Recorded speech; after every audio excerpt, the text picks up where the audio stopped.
ہم کہتے ہیں کہ ہم ڈیموکریسی میں ہیں، لیکن بات اگر اس پہ نکلی تو بہت آگے تک چلی جائے گی. ہمارے پاس 1988 سے جو ہے وہ ڈیموکریسی تو نہیں ہے، ایک مکس کھچڑی پک رہی ہے. لیکن اس کھچڑی میں جو ہے ہم اس حال کو پہنچے ہیں. میرے خیال سے ہمیں ذرا دل پہ ہاتھ رکھ کے سوچنا چاہیے کہ کیا ہمارے پاس واقعی ڈیموکریسی نہیں ہے یا کچھ اور ہے. اور اس لحاظ سے میں یوسف نظر صاحب، احسن اظفر صاحب، اس ڈیبیٹ کو آئی پرومس کہ ہم جاری رکھیں گے. Thank you so much for joining us. ناظرین، وقت چاہتا ہے ایک بریک کے بعد سینیٹر سلیم مانڈوی والا صاحب ہمیں جوائن کریں گے. ان سے تھوڑا سا پوچھیں گے کہ پرائیویٹائزیشن جو ہے وہ کہاں تک پہنچی اور پیپلز پارٹی کو کیوں کنسرنز ہیں ایک ایسے ٹائم میں جب صرف 2 سکھ انڈسٹریز پاکستان کی تقریباً 850 ارب روپے پی آئی اے اور اسٹیل مل کی بات کی جائے سالانہ نقصان ہمیں ہو رہا ہے. ویلکم بیک ناظرین. یہ جو اکانومی پر ہم بات کر رہے ہیں، گزشتہ روز بھی ہم نے اسی پر تفصیلی پروگرام کیا. کچھ مسائل آپ کے سامنے رکھے، کچھ اس کے وے فارورڈ پر بات کی. ایک ایشو جو ہے پاکستان کا وہ اوبویسلی جو پاکستان کی سکھ انڈسٹریز ہیں پرائیویٹائزیشن کی جن کی باتیں ہو رہی ہیں. صرف پی آئی اے اور اسٹیل مل کی بات کریں تو 800-850 ارب روپے پاکستانی خزانے کو تقریباً ہر سال نقصان پہنچاتے. لیکن کچھ پالیسی اختلافات بھی ہیں. پیپلز پارٹی اور نون لیگ کے ایک دوسرے کے وہ اتحادی ہیں. سینیٹر سلیم مانڈوی والا صاحب جو ہیں وہ especially when it comes in economy اکثر ان سے ہم بڑی گرپ ہے ان کی اکانومی پر ہم بات بھی کرتے ہیں. سلیم مانڈوی والے صاحب، ایک تو جو اس وقت تک پی آئی اے کا جو بھی کچھ ہو چکا ہے، کیونکہ آپ نے گزشتہ دفعہ بھی کہا تھا کہ ابھی تک تو کچھ شروع ہی نہیں ہوا، کیا آپ مطمئن ہیں یہ جس طرح سے پرائیویٹائزیشن ہو رہی ہے؟ کیونکہ کچھ کمپنیوں کو اب ڈی لسٹ کر دیا گیا ہے، پہلے ان کا فہرست میں نام تھا اب نکال دیا گیا ہے. کیوں ہو رہا ہے ایسا؟ دیکھیں جی، ہمارا تو موقف یہی ہے کہ پرائیویٹائزیشن کے پرنسپلی تو وی آر اگینسٹ. بٹ اگر کوئی ایسا ادارہ ہے جو کہ چل نہیں پا رہا اور آپ اس کے لیے کوئی نیا ماڈل کریٹ کرنا چاہتے ہیں، not necessarily it has to be privatization, it can be public private partnership, it can be some kind of operation agreement, anything you know. تو اس کو ٹرانسپیرنٹلی کریں. اس کو یہ نہ کریں کہ میرا جاننے والا آپ کا جاننے والا اس کو بلا کے اور اس کو کہیں کہ آپ یہ ایئر لائن لے لو، آپ یہ اسٹیل مل لے لو. ان چیزوں کے ہم خلاف ہیں. اچھا، تو اس پہ اس وقت کیا ایشو آ رہا ہے؟ کیا آپ کو یہ لگ رہا ہے کہ اس میں کچھ انٹرسٹ گروپ بھی شامل ہو چکے ہیں اور پرائیویٹائزیشن کی بجائے جو ہے اور لوگوں کے انٹرسٹ سرو ہو رہے ہیں؟ دیکھیں سر، جب آپ کوئی چیز ایسی کریں گے جو کہ ٹرانسپیرنٹ نہیں ہوگی تو شبہ تو یہی ہوگا سب کو کہ جی اس میں کسی کا انٹرسٹ شامل ہے، اس میں کسی کو نوازا جا رہا ہے، اس میں کسی کو کوئی چیز دی جا رہی ہے. تو اگر آپ ٹرانسپیرنٹلی کریں گے، اوپنلی کریں گے اور سب کو پتا ہوگا کہ کیا ہو رہا ہے، تو اس قسم کے خدشات نہ پیدا ہوں گے، نہ اس قسم کی ڈیبیٹ شروع ہوگی، نہ پرائیویٹائزیشن کے خلاف کوئی بات کرے گا. تو یہ اب گورنمنٹ کو سوچنا چاہیے کہ وہ اس طریقے سے چیزوں کو کریں تاکہ اس پہ کوئی انگلی نہ اٹھائے، اس پہ کوئی غلط بات نہ کرے.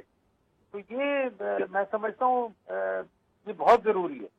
ٹھیک، یعنی ایک ایشو ہے سکھ انڈسٹریز پاکستان کا، آپ یہ کہہ رہے ہیں اس کے لیے وے فارورڈ پرائیویٹائزیشن اگر ہے بھی تو اس میں ٹرانسپیرنسی ہونی چاہیے. اچھا، مفتاح اسماعیل صاحب سے ہم بات کر رہے تھے، مانڈوی والا صاحب، وہ یہ کہتے ہیں اور اس پر بھی پیپلز پارٹی کا ایک اپنا موقف ہے. وہ یہ سمجھتے ہیں کہ جو این ایف سی وارڈ ہے، جو صوبوں کو پیسے جا رہے ہیں، یہ ماڈل سسٹینیبل نہیں ہے اور یہ اگر اسی طرح یہ معاملہ چلتا رہا تو پاکستان بینکرپسی کے قریب ہی رہے گا. کیونکہ اگر آپ فرض کریں 20 روپے اگر آپ ریونیو کلیکشن کر رہے ہیں، اس میں سے 16-17 جو ہیں یا 15 کے قریب، میں ویسے ہی اگزامپل دے رہا ہوں، وہ ڈیپٹ سروسنگ ہو جاتی ہے، کچھ ڈیفنس میں چلا جاتا ہے، باقی مطلب 4-5 جو ہیں وہ چلے جاتے ہیں صوبوں کے پاس. لیکن وہ یہ سمجھتے ہیں کہ یہ چیز جو ہے ہماری اکانومی کے لیے ٹھیک نہیں، اور آئی ایم ایف کو بھی اس ماڈل پر کنسرن ہے. دیکھیں، میں آپ کو بتاؤں، این ایف سی ایک ایسا ماڈل ہے جو سارے صوبوں نے اور فیڈرل گورنمنٹ نے ایگری کر کے بنایا ہے، اور این ایف سی کا جو سسٹم ہے اس پہ ہم نے کئی دفعہ چینجز کی ہیں. وہ اسی لیے کی ہیں کہ Balochistan is not a revenue generating province, ان کا NFC ہم نے فکس کر دیا، ان کو ہر سال فکس NFC ملتا ہے، وہ ان پہ کوئی NFC کی شرط لاگو نہیں ہوتی. تو ایسا نہیں ہے کہ NFC میں ہم نے چینجز نہ کیے ہوں over a period of time جس وقت سے NFC شروع ہوا ہے. تو میں سمجھتا ہوں کہ یہ کہنا کہ جی سسٹینیبل نہیں ہے، میں اس سے ڈس ایگری کرتا ہوں، کیونکہ وہ بھی فائنانس منسٹر رہ چکے ہیں، میں بھی فائنانس منسٹر رہ چکا ہوں، اور اس NFC ماڈل کو انہوں نے بھی ڈیل کیا ہے، میں نے بھی ڈیل کیا ہے، اور اس میں چینجز اوور اے پیریڈ ان کی گورنمنٹ بھی لائی ہے، ہماری گورنمنٹ نے بھی اس کو ایڈریس کیا ہے. تو یہ کہہ دینا کہ جی یہ غلط ہے، تو اس سے میرا اختلاف ہے ان کے ساتھ. آپ ضرور NFC ماڈل کو ایڈریس کریں. اگر کوئی ایسے ایشوز ہیں جو کہ پرابلم کریٹ کر رہے ہیں فیڈرل گورنمنٹ کے لیے یا اوور آل ہمارے فائنینشیل ماڈل کے لیے ان دا کنٹری، تو اس کو آپ ایڈریس کریں NFC میں. مگر یہ کہہ دینا کہ جی یہ سسٹینیبل ہی نہیں ہے، تو میں سمجھتا ہوں وہ تو پھر آپ یہ کہنے چاہ رہے ہیں کہ جو آپ نے کیا تھا کام وہ بھی غلط تھا، جو ہم نے کیا تھا وہ بھی غلط تھا. لیکن مانڈوی والد صاحب، وہ تو فار ایگزامپل مطلب اگر اخراجات کم کرنے کی بات ہو تو اسے پھر NFC کو کس طرح سے دے؟ کیا کوئی وائٹ پیپر اس پہ لکھا جائے اور چیزیں؟ جی دیکھیں، NFC میں ایک فارمولا ہے، پاپولیشن ہے، لینڈ ایریا ہے، پاورٹی ہے، ویریس چیزوں کے تحت NFC بنتا ہے. اب آپ اگر کوئی ایشو اس میں ایڈریس نہیں ہو رہا تو آپ وہ ایشو اس میں لا سکتے ہیں، اس پہ ڈسکشن ہو سکتا ہے، اور اس کو ہم دوبارہ اس ماڈل کو چینج کر سکتے ہیں. یہ کوئی ایسا نہیں ہے کہ ماڈل کے یہ چینج نہیں ہو سکتا. یہ تو صرف اس میں فرق یہ ہے کہ آپ نے سب کو آن بورڈ لینا ہے. جب بھی آپ NFC میں کوئی بھی چینج لائیں گے تو اس میں کوئی خدا نہ خواستہ یہ کوئی قرآن کی آیت تو ہے نہیں کہ جو چینج نہیں ہو سکتی، اور ہم نے اوور اے پیریڈ اس کو چینج کیا ہے. جیسے بلوچستان کی میں نے آپ کو اگزامپل دی، تو یہ بیٹھ کے اس کو آپ چینج کر سکتے ہیں، اس میں چینجز لا سکتے ہیں، مگر ایک کنڈیشن ہے کہ اس میں سب کی کنسنسس چاہیے. یہ نہیں ہو کہ فیڈرل گورنمنٹ خود ہی بیٹھ کے NFC چینج کر دے اور پروونسز کو آپ فارغ کر دیں. تو پروونسز کو آن بورڈ لے کے ان سے ڈسکس کر کے یہ مسائل حل ہو سکتے ہیں. میں نہیں سمجھتا کہ کوئی یہ نہیں چاہے گا کہ پاکستان کی اکنامک سچویشن ٹھیک نہ ہو، اور پاکستان میں ہم سب کنٹریبیوٹرز ہیں، پروونسز کنٹریبیوٹرز ہیں، فیڈرل گورنمنٹ کنٹریبیوٹر ہے، تو وہ سب بیٹھ کے اس کو سارٹ آؤٹ کر سکتے ہیں. سینیٹر سلیم مانڈوی والا صاحب، thank you so much for joining us. ناظرین، وقت چاہتا ہے جس کے بعد پاکستانی معیشت پر کے مسئلے کیا ہیں، مسائل کیا ہیں اور اس کا وے فارورڈ کیا ہے، یہ گفتگو جاری ہے. ویلکم بیک ناظرین، آج دوسرا شو ہے ہمارا اور تفصیلی ہم نے پاکستان کی معیشت پر بات کی، سکھ انڈسٹریز سے لے کر اور ٹیکسیشن کے کیا مسائل ہیں اور فارن ڈائریکٹ انویسٹمنٹ کے کیا مسائل ہیں. مختلف دو پاکستان کے فائنانس منسٹرز آئے، BOI کے دو سابق سربراہان بھی آئے، ایکسپرٹس بھی آئے. اس وقت اشفاق تولہ صاحب موجود ہیں، کیونکہ ایک جو عابد سلیری صاحب نے بات کی تھی کہ ہمارا جو یہ ماڈل ہے اس کو تھوڑا سا ہم ایک نیا کانسیپٹ کیوں نہ دیں، out of the box thinking کریں کہ جو ریونیو ہے وہ صرف ٹیکس کلیکشن کیوں ہے ہمارا، یا جو اخراجات ہیں تو وہاں پر صرف ڈیٹ سروسنگ کی اور NFC کی ہی کیوں بات ہوتی ہے.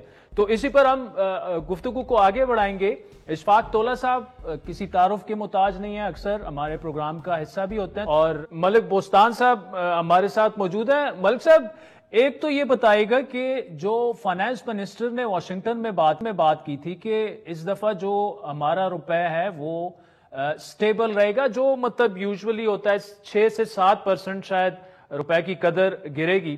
لیکن حفیظ باجے صاحب کل بتا رہے تھے، بلکہ وہ تعریف کرنے میں تو اتنے زیادہ سخی نہیں ہے، ویسے بڑے سخی آدمی ہیں، کہ جی IMF کی جو اپنی پروجیکشن تھی کہ اس سال جون کے اینڈ تک روپے جو ہے وہ تقریباً ورسز ڈالر وہ 304 تک چلا جائے گا، لیکن آج جو ہے وہ کافی نیچے ہے اس سے. تو کرنسی نے کافی اچھا پرفارم کیا اور ان کے لیے بھی یہ حیران کن ہے یہ بات. اب آگے آپ کو کیا نظر آ رہا ہے؟ 3 to 6 month obviously پیمنٹس کی ادائیگی جب آئے گی تو روپے تو پریشر میں ہوگا، لیکن اور مارکیٹ میں سینٹیمنٹ کیا ہے اس وقت؟ دیکھو جی، مارکیٹ کے سینٹیمنٹ بہت اچھے ہیں، اللہ کا بڑا کرم ہے، نبی پاک کے صدقے پاکستان پہ اللہ کی رحمتیں، اور کاروبار پاکستان کی معیشت پٹڑی پہ چل پڑی ہے، روپیہ مضبوط ہو رہا ہے، اسٹاک نئے ہائی بنا رہا ہے، جی ڈی پی آپ کی بڑھ رہی ہے، مہنگائی کم ہوئی ہے، دیکھو 39% سے 17% آ گئی ہے۔ تو یہ ایسی خبریں ہیں جو کہ پاکستان کی جو اس حکومت نے اور حکومت نے اور پہلی پی ڈی ایم 1 نے بڑی کوشش کر کے آج اس کے ہمیں ثمر مل رہے ہیں۔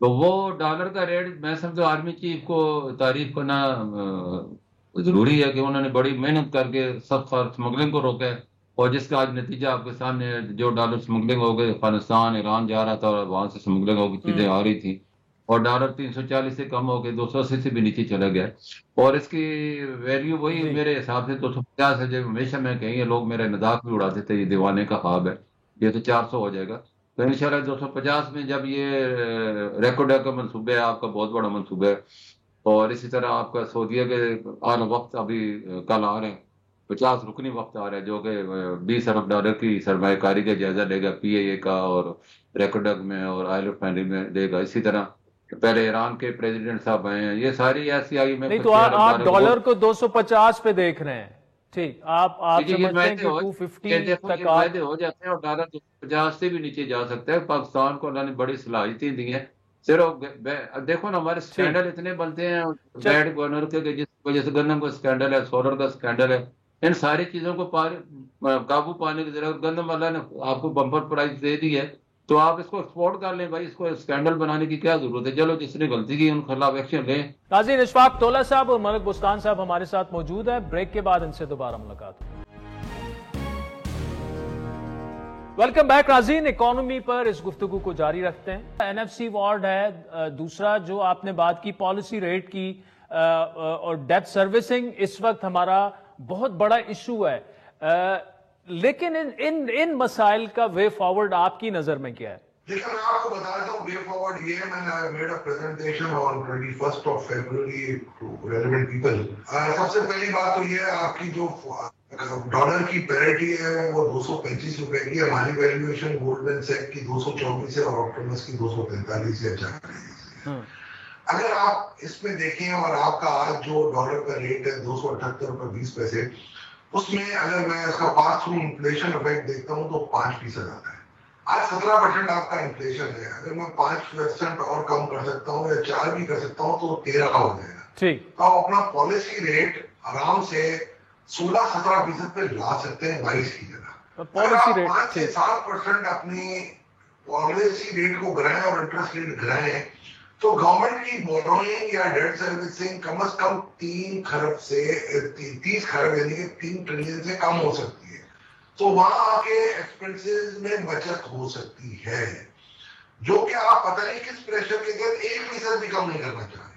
تو میرے تو یہ بڑا مشکل ہے، بیکاز کہ ٹھیک ہے آئی ایم ایف کے پروگرام میں اور آئی ایم ایف کی ہر بات ہمیں ماننی پڑ رہی ہے، مگر اگر آپ اپنی معیشت کو نہیں دیکھیں گے اور اپنی معیشت کی ریئلٹی کو نہیں محسوس کر سکیں گے تو آئی ایم ایف کے پروگرامز کا آپ کا کوئی فائدہ نہیں ہے۔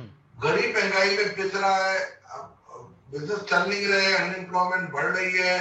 آپ مجھے ایک بات بتائیں، ٹیکسز آپ کے کلیکٹ نہیں ہو رہے، آپ نے تاجر دوست اسکیم بنائی، یہ میں نے ڈے 1 سے کہہ دیا تھا کہ یہ نان سٹارٹر ہے، بٹ یہ ضد بحث میں 30 لاکھ کیا 200 تاجر بھی نہیں آیا، قابل عمل ہو ہی نہیں سکتی تھی۔ اس سے بہتر میں نے عمل دیا تھا ان کو پچھلے بجٹ میں، جو تاجر بھی ایگری تھے، 250 بلین روپیز ہمیں سے مل رہے تھے کہ ہم 1% ان کے پرچیزز پہ جہاں سے وہ پرچیزز کرتے ہیں امپورٹر سے یا مینوفیکچرر سے لے لیں، اور اس میں وہ تیار تھے اور سمپلیفائڈ ریٹرن ہم نے بنا دیا تھا۔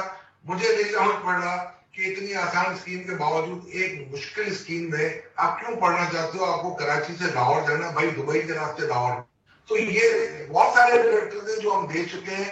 دوسرا، آپ کی ایگریکلچر ایلڈ جو ہے وہ دنیا میں لوئسٹ ہے، کافی، جیسے آپ ویٹ کی بات کر رہا ہوں میں، ویٹ میں آپ دیکھیں کہ ہماری ایلڈ 1.2 ملین پر ایکڑ ہے، وہ 2.4 ہے، ہماری ہونی چاہیے 2 ملین، اور اگر آپ 2 پہ اگر آپ لے آتے ہیں اپنی ہیکٹر پر ایکڑ اگر آپ پروڈکشن لاتے ہیں تو آپ سرپلس میں آتے ہیں۔ اب یہ مجھے کوئی عقل مند بتا دے کہ ECC 23 اگست کو فیصلہ کرتی ہے کہ ہمارے ملک میں ویٹ کو امپورٹ کرنا ہے، چاہے پرائیویٹ سیکٹر کرے یا گورنمنٹ کرے. سب سے بڑی بات یہ $1 بلین کے لیے ہم IMF کی کیا کیا شرائط مانتے ہیں، آپ کو بھی پتا ہے، مجھے جی. اکنامسٹ ہمارے ہیں اور یہ ماشاءاللہ بڑی منجیوی اکنامسٹ تھی ہماری فائنانس منسٹر صاحبہ. آئی ہوپ کہ ان کا یہ ڈیسیجن میں رول نہیں ہوگا، بٹ اگر ان کا ہے تو میں یہ سمجھتا ہوں یہ ظلم ہوا ہے ہمارے ملک کے ساتھ. آپ کو پتا ہونا چاہیے تھا کہ 4 ملین میٹرک ٹن آپ کے پاس پڑی ہوئی ہے، پتا ہونا چاہیے تھا آپ کی بمپر کراپ آ رہی ہے. اور اس کی کوئی وضاحت نہیں ملی. اشفاق طولہ صاحب، ملک بستان صاحب، thank you so much for joining. جو اس کا اینڈ اسی پہ کریں گے، جو اشفاق طولہ صاحب نے بڑا کرکس دے دیا، بلکہ میں یہ کہوں گا کہ ہمارا کل کا جو شو تھا یا آج کا جو شو ہے، خصوصاً ایسے فیصلے کہ جب ہماری بمپر کراپ آ رہی ہے، اور یہ پہلی دفعہ یہ فیصلہ نہیں ہوا. اگر پچھلے 4 سال آپ اٹھا کے دیکھ لیں، 3 گندم سکینڈلز تو ہمیں یاد ہیں، ایک شوگر سکینڈل بھی درمیان میں بنا تھا. کچھ پتہ نہیں لگتا کس وقت ہم نے امپورٹ کرنی ہے گندم اور شوگر، کس وقت ہم نے ایکسپورٹ کرنی ہے، اور آج تک کوئی رسپانسبلٹی کا تعین بھی نہیں ہو سکا. تو آئی ہوپ کہ آپ کو دونوں پروگرام جو ہیں وہ پسند آئے ہوں گے. اور وے فارورڈ پاکستان کے لیے یہی ہے کہ ہم میڈیا میں بھی ذرا جو اصل پاکستان کا ایشو ہے، اکانومی، ان کو ہائی لائٹ کریں. تو فیڈ بیک ضرور دیجیے گا. ہمارا ٹویٹر ہینڈل ہے @عادل شاہ زیب. اجازت دیجیے، خدا حافظ.